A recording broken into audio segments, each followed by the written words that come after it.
നവചിന്ത എന്ന പ്രോഗ്രാമിലേക്ക് എല്ലാവർക്കും സ്വാഗതം. ഒരു വാക്യം ശ്രദ്ധയിലേക്ക് വയ്ക്കട്ടെ. മത്തായി സുവിശേഷം 5-ാം അധ്യായം 15-16 വാക്യങ്ങൾ.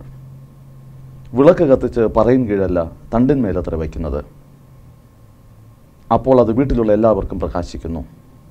അങ്ങനെ തന്നെ മനുഷ്യർ നിങ്ങളുടെ നല്ല പ്രവൃത്തികളെ കണ്ട് സ്വർഗസ്ഥനായ നിങ്ങളുടെ പിതാവിനെ മഹത്വപ്പെടുത്തേണ്ടതിന് നിങ്ങളുടെ വെളിച്ചം അവരുടെ മുമ്പിൽ പ്രകാശിക്കട്ടെ. വിളക്ക് കത്തിച്ച് പറയിൻ കീഴല്ല തണ്ടിന്മേലത്രേ വയ്ക്കുന്നത്, അപ്പോൾ അത് വീട്ടിലുള്ള എല്ലാവർക്കും പ്രകാശിക്കുന്നു. പ്രകാശം പകരുന്ന, വീട്ടിനകത്ത് വെളിച്ചം പകരുന്ന വ്യക്തിത്വങ്ങളായി നമുക്കെങ്ങനെയാകാം? അതായിരിക്കട്ടെ നമ്മുടെ ഇന്നത്തെ ധ്യാനം. അത് നമ്മുടെ ജീവിതത്തിൻ്റെ ഭാഗമായി തീരട്ടെ. അതിനുവേണ്ടി നമുക്ക് തന്നെ സമർപ്പിക്കുകയും നമുക്ക് ഒരുങ്ങുകയും ചെയ്യാം. ഒരു ഭർത്താവ് തൻ്റെ ഭാര്യയെക്കുറിച്ചും തൻ്റെ കുടുംബജീവിതത്തെക്കുറിച്ചും ഇങ്ങനെ പറയുന്നു. അദ്ദേഹത്തിൻ്റെ വാക്കുകൾ ശ്രദ്ധയോടെ കേൾക്കുമ്പോൾ തൻ്റെ കുടുംബം എങ്ങനെ രൂപാന്തരപ്പെട്ടു എന്നും കുടുംബജീവിതത്തിനകത്ത് സമാധാനവും സന്തോഷവും സംതൃപ്തിയും താൻ എങ്ങനെ അനുഭവിക്കുന്നു എന്നും മനസ്സിലാക്കാനായിട്ട് സാധിക്കും. ഭർത്താവിൻ്റെ വാക്കുകൾ ഇങ്ങനെയാണ്: ഞാൻ പലപ്പോഴും അധികമായി വഴക്ക് കൂടാറുള്ള ഒരു വ്യക്തിയാണ്. ദേഷ്യം വരുമ്പോൾ ഭാര്യയോട് കയർത്ത് സംസാരിക്കും. ഇഷ്ടമില്ല എങ്കിൽ എനിക്ക് ഇഷ്ടമുള്ള വാക്കുകളെല്ലാം പറയാറുണ്ട്. ഭാര്യയെ പ്രകോപിപ്പിക്കാൻ ഞാൻ പരിശ്രമിക്കാറുണ്ട്. എൻ്റെ ദേഷ്യം തീരും വരെയും ഞാൻ സംസാരിക്കും. എന്നാൽ എൻ്റെ ഭാര്യ വളരെ സൗമ്യമായി, വളരെ സ്നേഹത്തോടെ, വളരെ വിനയത്തോടെ ഒരു കാരണവശാലും തൻ്റെ ഭർത്താവിനോട് കോപിക്കില്ല എന്നും അകാരണമായി ഉരുളയ്ക്ക് ഉപ്പേരി എന്ന കണക്കിനുള്ള മറുപടി പറയില്ല എന്നുള്ള തീരുമാനമെടുത്തുകൊണ്ട് ആയിരുന്നു. അവരുടെ സൗമ്യമായ പെരുമാറ്റവും സൗമ്യമായ ഇടപെടലുകളും പലപ്പോഴും എന്നോട് സംസാരിക്കാറുള്ളത് ഇങ്ങനെയായിരുന്നു എന്നാണ് ഭർത്താവ് പറയുന്നത്: എനിക്ക് നിങ്ങളോട് വഴക്കിടാൻ താല്പര്യമില്ല എന്ന് പറയാതെ തന്നെ അവർ അത് അറിയിക്കുമായിരുന്നു. ഭർത്താവ് പറയുന്നത് ഇങ്ങനെയാണ്. അദ്ദേഹം ഒരു നോട്ട് പോലെ എഴുതുന്നതാണ്. അതിൽ അദ്ദേഹം പറഞ്ഞിരിക്കുന്നത്, വഴക്ക് കൂടാൻ താല്പര്യമില്ലാത്ത ഒരു വ്യക്തിയോട് വഴക്ക് കൂടുക എന്ന് പറയുന്നത് വളരെ ശ്രമകരമായ ഒന്നാണ്. തുടർന്ന് ആ ഭർത്താവ് പറയുന്നത് ഇങ്ങനെയാണ്: ഇന്നെൻ്റെ കുടുംബത്തിനകത്ത് സമാധാനമുണ്ട്, ഇന്നെൻ്റെ കുടുംബത്തിനകത്ത് സ്വസ്ഥതയുണ്ട്, ഇന്നെൻ്റെ കുടുംബത്തിനകത്ത് സന്തോഷമുണ്ട്, വളരെ സംതൃപ്തമായി നിൽക്കുന്നു. ഞാൻ ഒരു മാനസാന്തര അനുഭവത്തിലേക്ക് കടന്നു വന്നു. എൻ്റെ ഭാര്യ എന്നെ തിരുത്തുവാനായിട്ട് ശ്രമിച്ചില്ല, എന്നെ ഉപദേശിക്കുവാനായിട്ട് ശ്രമിച്ചില്ല. പക്ഷേ എൻ്റെ ഭാര്യയുടെ സൗമ്യമായ പെരുമാറ്റം, സ്നേഹമായ ഇടപെടൽ, അവളുടെ സഹിഷ്ണുത എന്നെ മാറ്റി. എൻ്റെ കുടുംബം സന്തോഷത്തിൻ്റെ, സ്വർഗത്തിൻ്റെ ഇടമായി തീർന്നു. ഇവിടെയാണ് നാം വായിച്ച വേദഭാഗത്തിൻ്റെ പ്രസക്തി. വീട്ടിനകത്ത് പരിപൂർണമായി പ്രകാശം പരത്തുന്ന അനുഭവം വീട്ടിനകത്തുള്ള എല്ലാവരിലേക്കും പ്രകാശിക്കും. ഈ സ്നേഹമുള്ള ഭാര്യയുടെ ഇടപെടൽ വീട്ടിനകം മൊത്തം പ്രകാശമാക്കി തീർത്തു. ഭവനത്തിൻ്റെ അന്തരീക്ഷം മാറ്റി. ഇരുട്ടിൻ്റെ അനുഭവത്തിലായിരുന്ന ആ ഭർത്താവിൻ്റെ ജീവിതത്തെ രൂപാന്തരപ്പെടുത്തി അദ്ദേഹത്തിൻ്റെ ജീവിതത്തെ സ്നേഹത്തിൻ്റെ ഇടമാക്കി മാറ്റി, സമാധാനത്തിൻ്റെ ഇടമാക്കി മാറ്റി. അദ്ദേഹം എപ്പോഴും നെഗറ്റീവായിട്ടുള്ള തോട്ട്സും തൻ്റെ സംസാരത്തിൽ വേദനിപ്പിക്കുന്ന, കുത്തിമുറിവേൽപ്പിക്കുന്ന ഇടപെടലുകൾ ഉണ്ടായിരുന്നുവെങ്കിൽ അത് അമ്പേ മാറ്റപ്പെട്ടു. പകരം സ്നേഹത്തിൻ്റെയും ആശ്വാസത്തിൻ്റെയും അനുഭവമായി തീർന്നു. വിളക്ക് മുകളിലിരുന്ന് പ്രകാശിച്ചു. വീട്ടിലുള്ള എല്ലാവർക്കും അത് പ്രകാശമായി തീർന്നു. അങ്ങനെ തന്നെ മനുഷ്യർ നിങ്ങളുടെ നല്ല പ്രവൃത്തികളെ കണ്ട് സ്വർഗസ്ഥനായ ദൈവത്തെ മഹത്വപ്പെടുത്തട്ടെ. എൻ്റെയും നിങ്ങളുടെയും നല്ല പ്രവൃത്തികൾ ദൈവത്തെ മഹത്വപ്പെടുത്തുന്നതായി തീരുവാൻ ഇടയാകട്ടെ. മിഷണറി പ്രവർത്തനങ്ങളുമായി ബന്ധപ്പെടുത്തി ഇങ്ങനെയാണ് പറയുന്നത്: ആഫ്രിക്കയിൽ, ഇന്ത്യക്കകത്ത് പല സ്ഥലങ്ങളിലും മിഷൻ പ്രവർത്തനങ്ങൾ ഏർപ്പെടുന്നവർ അവർ പറയുന്ന ഒരു മിഷണറി പ്രവർത്തനം ഇങ്ങനെയാണ്: ഒരു ക്രിസ്തീയ കുടുംബത്തെ ആ ഗ്രാമത്തിൽ കൊണ്ട് താമസിപ്പിക്കും. അവർ സുവിശേഷം പറയില്ല, ആരോടും മറ്റ് കാര്യങ്ങൾ ക്രിസ്തുവുമായി ബന്ധപ്പെടുത്തിയോ വചന സംബന്ധമായ കാര്യങ്ങളിലൊന്നും ഇടപെടില്ല. പക്ഷേ അവർ വളരെ ഭക്തിയോടുകൂടെ തങ്ങളുടെ കുടുംബജീവിതം നയിക്കും. അപ്പനും അമ്മയും മക്കളും കൂടെ സമാധാനത്തോടെ, സ്നേഹത്തോടെ, സന്തോഷത്തോടെ തങ്ങളുടെ ജീവിതത്തെ നയിക്കും. ഇത് കാണുന്ന ഗ്രാമവാസികൾ അവരോട് കൂട്ടുകൂടും. തങ്ങളുടെ ഭവനത്തിനകത്തില്ലാത്ത സന്തോഷം എന്താണ്? തങ്ങളുടെ ഭവനത്തിനകത്തില്ലാത്ത സമാധാനം എന്താണ്? തങ്ങളുടെ ഭവനത്തിനില്ലാത്ത സ്വസ്ഥത എന്താണ് എന്ന് അവർ നോക്കും. ഈ ഭവനത്തോട് അടുത്തു വരും. അവരോട് ചോദിക്കും, നിങ്ങളുടെ ജീവിതത്തിലെ ഈ സമാധാനത്തിൻ്റെയും സന്തോഷത്തിൻ്റെയും രഹസ്യം എന്താണ്? അവർ ഇങ്ങനെ പറയും, എനിക്ക് സമ്പത്തുണ്ട്, എനിക്ക് വാഹനമുണ്ട്, എനിക്ക് സുഖ സൗകര്യങ്ങളുണ്ട്. പക്ഷേ നിങ്ങൾ അനുഭവിക്കുന്ന സമാധാനവും സന്തോഷവും, നിങ്ങളുടെ മുഖത്ത് കാണുന്ന ഈ പ്രസന്നതയും എനിക്ക് അനുഭവിക്കാൻ സാധിക്കുന്നില്ല. ഇതെങ്ങനെ കിട്ടും? അന്ന് ആ കുടുംബം തൻ്റെ കർത്താവിനെ പരിചയപ്പെടുത്തും. അന്ന് ആ കുടുംബം ക്രിസ്തുവിനെ പരിചയപ്പെടുത്തും. അത് വലിയൊരു സുവിശേഷ പ്രവർത്തനമായി മാറും. ആ ഗ്രാമം ക്രിസ്തുവിലായിത്തീരും. ഇത് കേൾക്കുന്നവർ അനുഭവിക്കുന്നവർ, ഇവരെ കാണുന്നവർ ക്രിസ്തുവിലേക്ക് വരുവാനായിട്ട് ഇടയായിത്തീരും. വിളക്ക് കത്തിച്ച് പറയിൻ കീഴല്ല തണ്ടിന്മേലത്രേ വയ്ക്കുവാനുള്ളത്. നമുക്ക് വെളിച്ചം പകരുന്ന വ്യക്തിത്വങ്ങളായിത്തീരാം. വെളിച്ചം നമ്മിലൂടെ മറ്റുള്ളവർ കാണട്ടെ. അത് സ്വഭാവ രൂപീകരണത്തെയാണ് സൂചിപ്പിക്കുന്നത്. കുടുംബം എന്താണ്? കുടുംബം, ഒരു ഇംഗ്ലീഷ് എഴുത്തുകാരൻ ഇങ്ങനെയാണ് തൻ്റെ കുടുംബത്തെക്കുറിച്ച് പറഞ്ഞിരിക്കുന്നത്. അദ്ദേഹത്തിൻ്റെ വാക്കുകൾ ഇങ്ങനെ പോകുന്നു: ഭവനം, എൻ്റെ ഭവനം, അതിന് തുല്യമായി മറ്റൊരു സ്ഥലം എവിടെയുണ്ട്? ഇതൊരു ഇംഗ്ലീഷ് പാട്ടിൻ്റെ വരികളാണ്. അദ്ദേഹം തൻ്റെ അനുഭവത്തിൽ നിന്ന് പറയുന്നത്. എന്ത് കുഴപ്പങ്ങൾ നേരിട്ടാലും, ആപത്തുകൾ പിണഞ്ഞാലും, ആശ്വാസത്തിനും അഭയത്തിനുമായി ഞാൻ ഓടിച്ചെല്ലുന്നത് എൻ്റെ ഭവനത്തിലാണ്. അവിടെ എത്തുമ്പോൾ സ്വസ്ഥതയും സമാധാനവും ഉന്മേഷവും എനിക്ക് ലഭ്യമായിത്തീരുന്നു. ഈ പ്രതീക്ഷയോടുകൂടെയാണ് ഞാൻ എൻ്റെ ഭവനത്തിലേക്ക് ചെല്ലുന്നത്. ഇതിന്ന് കുറഞ്ഞു വരുന്നുണ്ട്. ഇത് കുറയുമ്പോഴാണ് കുടുംബസമേതമുള്ള ആത്മഹത്യകൾ, ഭാര്യ ഭർത്താവിനെ ഉപേക്ഷിക്കുന്നത്, ഭർത്താവ് ഭാര്യയെ ഉപേക്ഷിക്കുന്നത്, മക്കൾ മാതാപിതാക്കളെ ഉപേക്ഷിക്കുന്നത്, ജീവിതം തകർച്ചയിലേക്ക് എത്തപ്പെടുന്നത്. ഭൂമിയിൽ ദൈവം ആദ്യം സ്ഥാപിച്ചത് എന്താണെന്ന് ചോദിച്ചു കഴിഞ്ഞാൽ കുടുംബമാണ്. ദൈവത്തിൻ്റെ സൃഷ്ടിയെല്ലാം പൂർത്തിയായി കഴിഞ്ഞ് 6-ാമത്തെ ദിവസം ദൈവം സൃഷ്ടിച്ചത് ആദാമിനെ ഹവ്വയും, അല്ലെങ്കിൽ ഒരു കുടുംബത്തെ സ്ഥാപിച്ചു. ആദ്യത്തെ കുടുംബമെന്ന് സ്ഥാപിക്കപ്പെടുന്നത് ദൈവത്താലാണ്. ഏദൻ തോട്ടത്തിൽ ദൈവത്താലാണ് ആ കർമ്മം നടത്തപ്പെടുന്നത്. ഇന്നും ഭൂമിയിൽ നടക്കുന്ന വിവാഹങ്ങൾക്ക് മനുഷ്യൻ്റെ ഇടപെടലുകൾ ഉണ്ട് എങ്കിൽ തന്നെയും ദൈവ നിയോഗമാണ് അത് സംഭവിക്കുന്നത്. ഉൽപ്പത്തി പുസ്തകം ഇങ്ങനെ പറയുന്നു: ഞാൻ അവന് തക്കതായ തുണയെ കൊടുക്കും. Perfect match.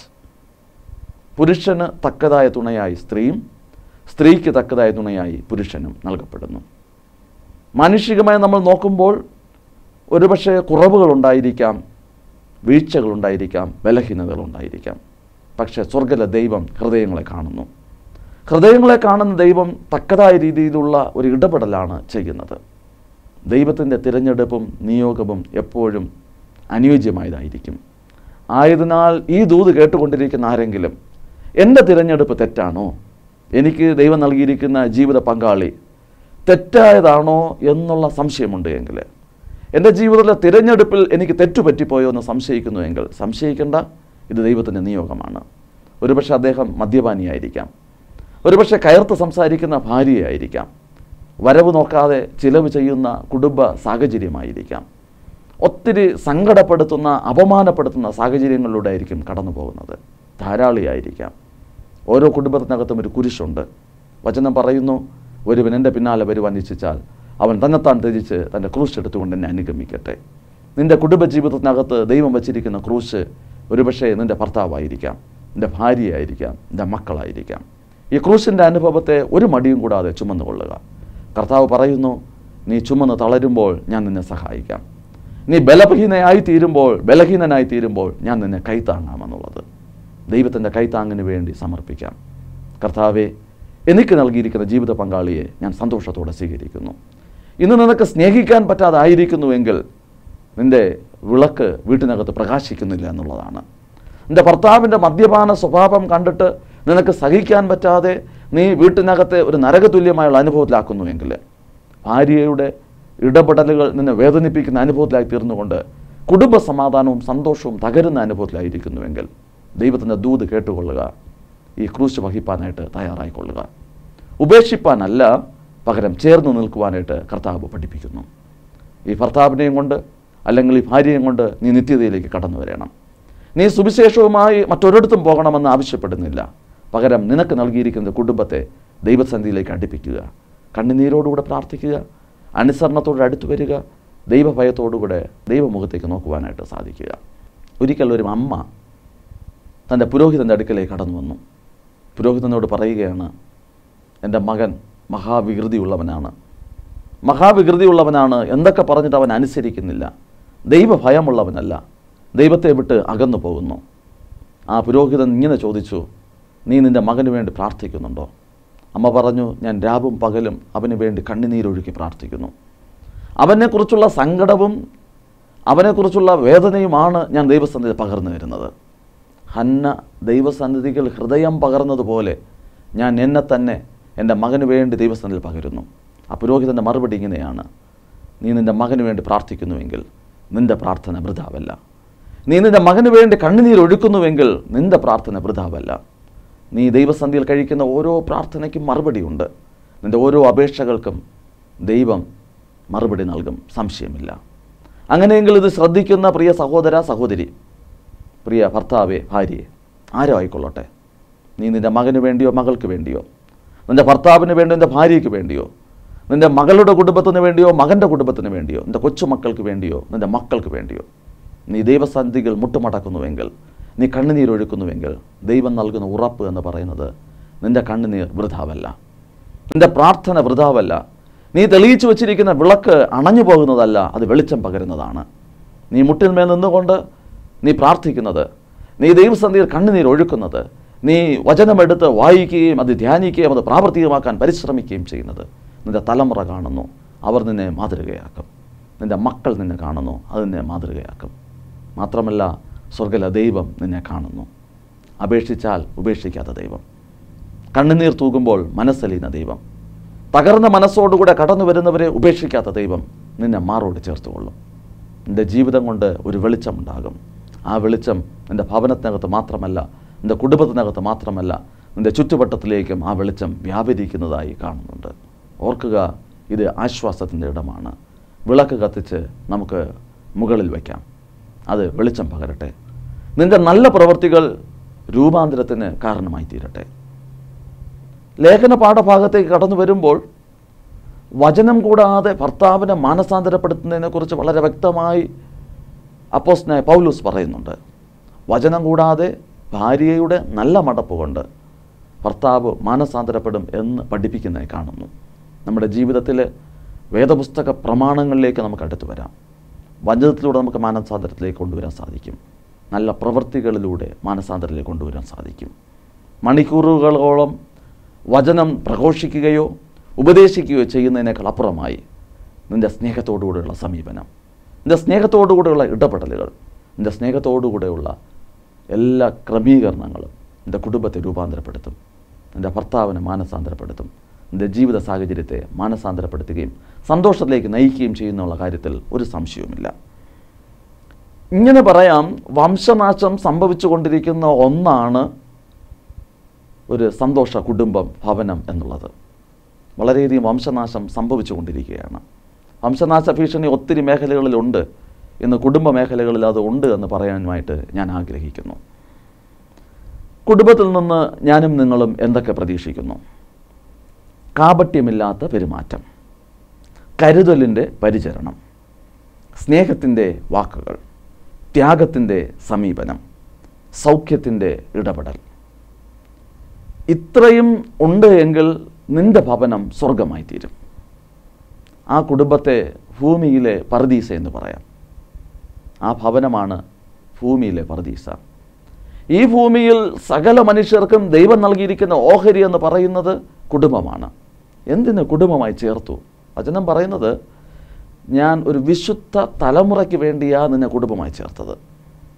അപ്പോൾ നിന്നെയും നിൻ്റെ ഭാര്യയും തമ്മിൽ ചേർത്തത്, നിൻ്റെ ഭർത്താവിനെ നിന്നോട് ചേർത്തത്, നീ ആയിരിക്കുന്ന കുടുംബത്തിനകത്തേക്ക് നിന്നെ കൊണ്ടുവന്നത്, നിൻ്റെ കുടുംബ സാഹചര്യത്തിൽ നിന്നെ ആക്കി തീർത്തിരിക്കുന്നത്, നിശ്ചയമായും സന്തോഷപൂർണ്ണമായൊരു കുടുംബജീവിതം നയിപ്പാൻ ഒരു വിശുദ്ധ തലമുറയ്ക്ക് വേണ്ടിയാണ് ആക്കി തീർത്തിരിക്കുന്നത്.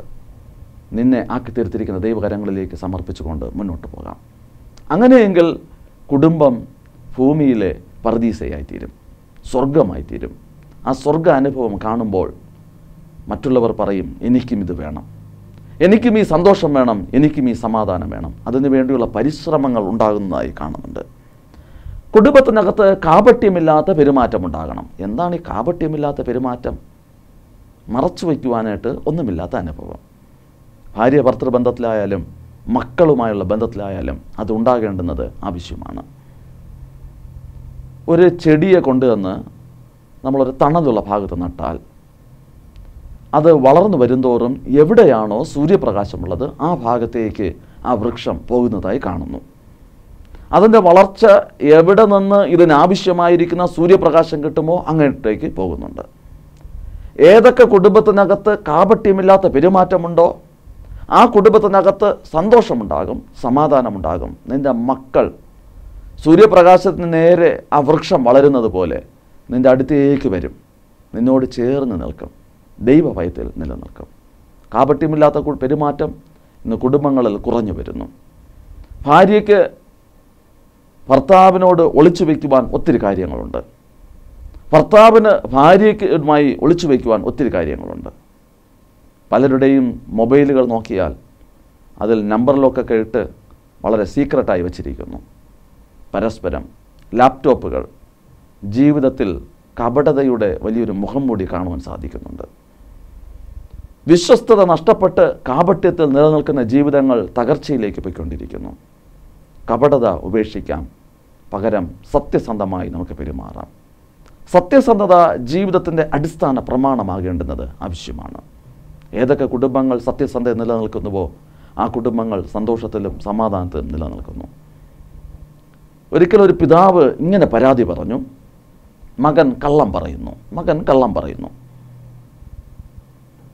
മകനെ ഒന്ന് ഉപദേശിക്കണം. ആ കൊച്ചു മോനെ വിളിച്ചു, എന്താ മോനെ നീ ഇങ്ങനെ കള്ളം പറയുന്നത്? എന്തിനാ ഈ ദുസ്വഭാവം നിൻ്റെ ജീവിതത്തിൽ വച്ചിരിക്കുന്നത്?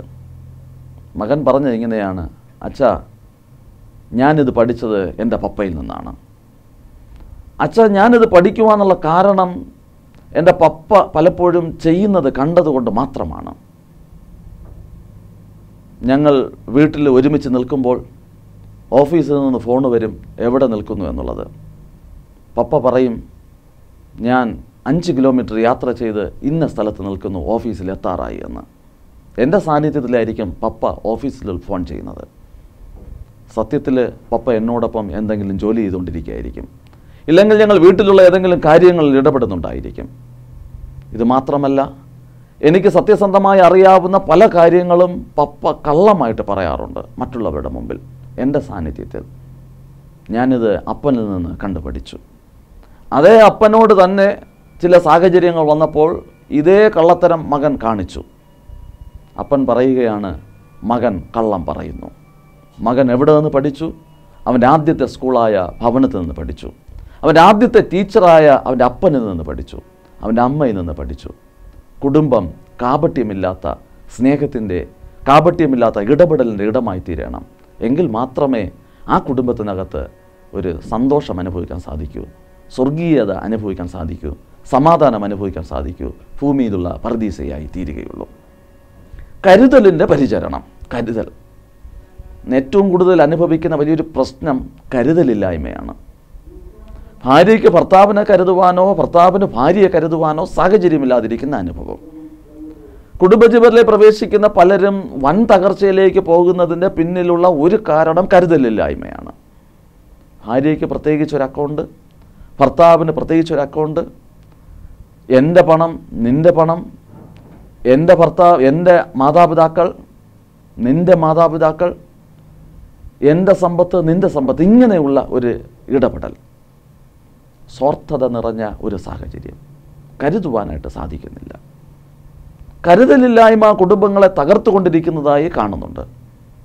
ഇന്നത്തെ കുടുംബങ്ങളിൽ അത് മാറ്റപ്പെടേണ്ടുന്നത് അത്യാവശ്യമാണ്.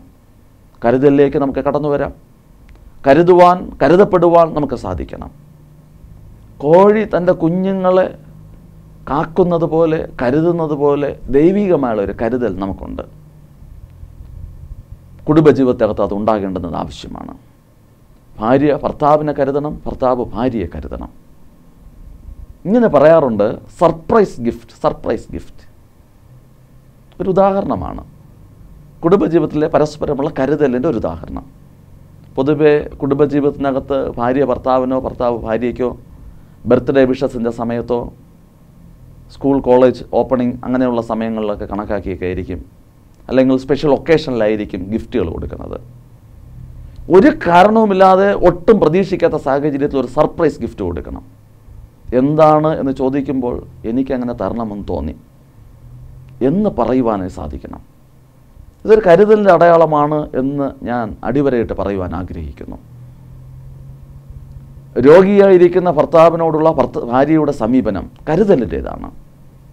രോഗിയായിരിക്കുന്ന ഭാര്യയോടുള്ള ഭർത്താവിൻ്റെ സമീപനം. കഴിഞ്ഞ ദിവസങ്ങളിൽ ഞാൻ കേട്ട ഒരു കുടുംബത്തിൻ്റെ അനുഭവം, ക്യാൻസർ ബാധിച്ച് 4th സ്റ്റേജിലായിരിക്കുന്ന ഒരു സ്ത്രീ.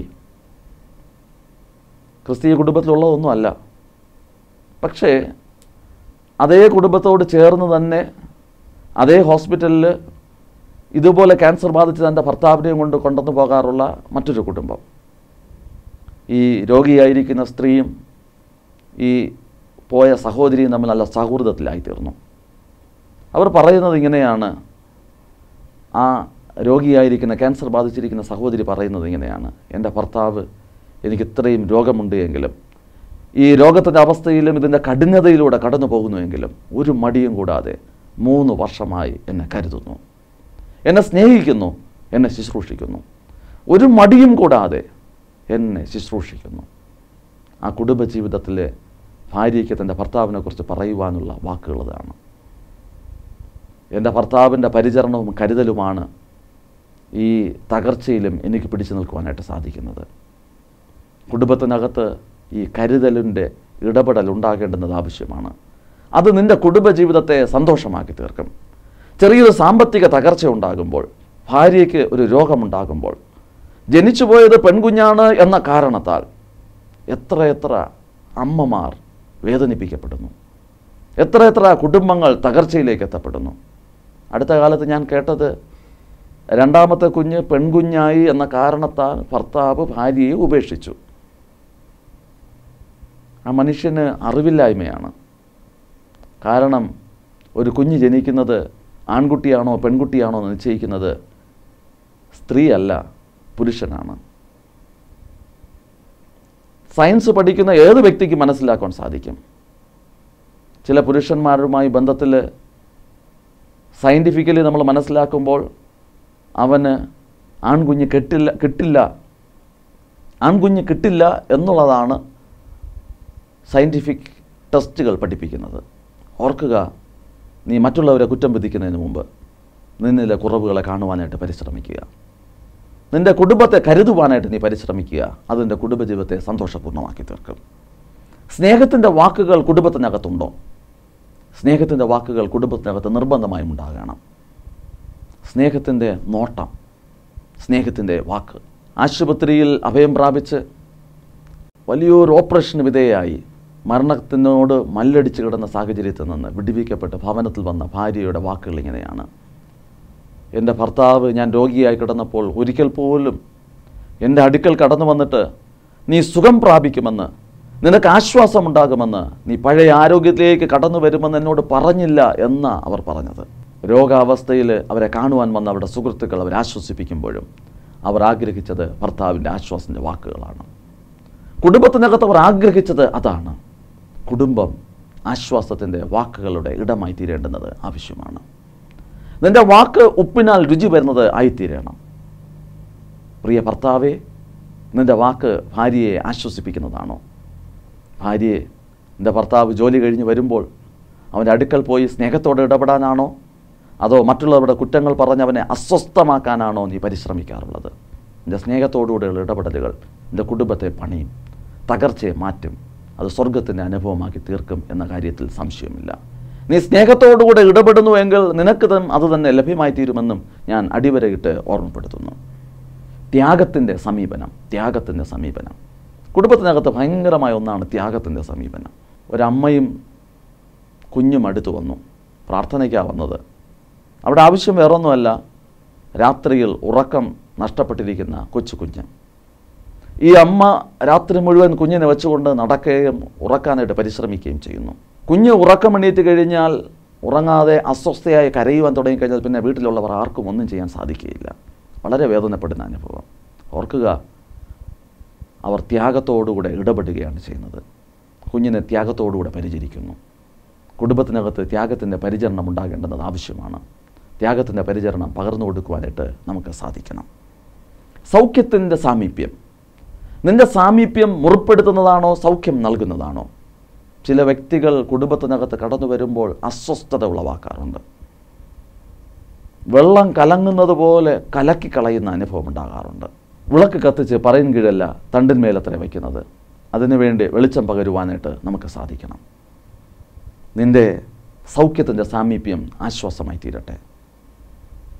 വീണ് കഴിയുമ്പോൾ കൊച്ചുമക്കൾ ഓടി അപ്പൻ്റെയോ അമ്മയുടെ അടുക്കിലേക്ക് കടന്നു വരും. ആ സമയത്ത് കുഞ്ഞിനെ ഒന്ന് എടുത്ത് തോളിലിട്ട് ഒന്ന് ആശ്വസിപ്പിക്കാമെങ്കിൽ അത് ആശ്വാസമായി തീരും. ആ കുഞ്ഞിന് അത് മതി, അതൊരു സൗഖ്യമായി തീരും, അതൊരു വിടുതലായി തീരും. നമ്മുടെയൊക്കെ കുടുംബത്തിനകത്ത് ഈ ഒരു അനുഭവം ഉണ്ടാകണം. നമ്മുടെയൊക്കെ വെളിച്ചം മറ്റുള്ളവർക്ക് പ്രകാശമായി തീരട്ടെ. നവചിന്തയിലേക്ക് കടന്നു വരുമ്പോൾ എൻ്റെയും നിങ്ങളുടെയും ജീവിതവും പ്രവൃത്തിയും വെളിച്ചം പകരുന്നതായി തീരുവാൻ, വെളിച്ചമുള്ള ജീവിതമായി തീരുവാൻ ദൈവം വിളിച്ചിരിക്കുന്നു. കർത്താവേ, ഇന്നു മുതൽ എൻ്റെ ജീവിതം മറ്റുള്ളവർക്ക് വെളിച്ചം പകരുന്നതായി തീരുവാൻ, എൻ്റെ കുടുംബത്തിനകത്തുള്ള ഇരുട്ട് മാറ്റി വെളിച്ചം പകരുന്ന അനുഭവമായി തീരുവാൻ, കാപട്യമില്ലാത്ത പെരുമാറ്റത്തിലൂടെ, കരുതലിൻ്റെ പരിചരണത്തിലൂടെ, സ്നേഹത്തിൻ്റെ വാക്കുകളിലൂടെ, ത്യാഗത്തിൻ്റെ സമീപനത്തിലൂടെ, സൗഖ്യം നൽകുന്ന സാമീപ്യത്തിലൂടെ അത് പണിയുവാൻ എന്നെ സഹായിക്കണമേ. അതായിരിക്കട്ടെ നമ്മുടെ പ്രാർത്ഥന, നമ്മുടെ ജീവിതം. ദൈവം തൻ്റെ പരിശുദ്ധാത്മാവിനെ സഹായിക്കട്ടെ. ആമേൻ. നമുക്കൊന്ന് പ്രാർത്ഥിക്കാം. കാരുണ്യവാനായ കർത്താവെ, പ്രാർത്ഥനയിൽ പങ്കുകൊള്ളുന്നവർക്കായി സ്തോത്രം. അവരുടെ കുടുംബത്തെ ഓർത്ത് പ്രാർത്ഥിക്കുന്നു. ഈ സമയത്ത് അവർ ഒരു പുതിയ തീരുമാനമെടുക്കുന്നു. എൻ്റെ ജീവിതത്തിൽ എൻ്റെ വെളിച്ചം ഈ ഭവനത്തിനകത്ത് പ്രകാശിക്കുമെന്ന്, എൻ്റെ ജീവിതത്തിന് വലിയൊരു മാറ്റമുണ്ടാകുമെന്ന്. നിശ്ചയമായും അതിനു വേണ്ടി അങ്ങ് സഹായിക്കാൻ നന്ദി. ഞങ്ങളുടെ പരിശുദ്ധ രക്തത്തിൽ മുദ്ര ചെയ്യുന്നു, അഭിഷേകം ചെയ്യുന്നു. പ്രാർത്ഥന കേൾക്കുക സ്തോത്രം. ആ കുടുംബത്തെ പണിയുക നന്ദി. തകർച്ചയെ മാറ്റുക സ്തോത്രം. കൃപയുടെ മറവ് മറച്ചുകൊള്ളണം പരിശുദ്ധ പിതാവേ. ആമേൻ.